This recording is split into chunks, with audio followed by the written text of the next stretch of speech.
Hello' friend, সকলোকে শুভেচ্ছা জ্ঞাপন কৰি আছোঁ মোৰ চেনেলৰ তৰফৰ পৰা।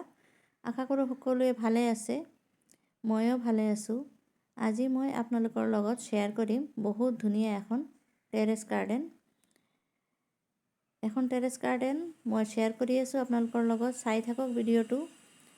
বহুত ধুনীয়া হয়। মই যিহেতু ফুলৰ গছ আৰু গাৰ্ডেন কৰি ভাল পাওঁ, সেইকাৰণে মই য'ত গাৰ্ডেন দেখা পাওঁ তাতে মই ভিডিঅ' কৰাৰ চেষ্টা কৰোঁ। আৰু এইখন হৈছে সেই গাৰ্ডেনখন।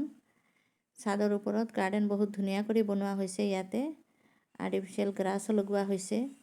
চাই থাকক মোৰ ভিডিঅ'টো, আৰু চাই যদি ভাল লাগে তেনেহ'লে লাইক এটা কৰিবলৈ নাপাহৰিব, আৰু লগতে মোৰ চেনেলটোও ছাবস্ক্ৰাইব কৰি দিব।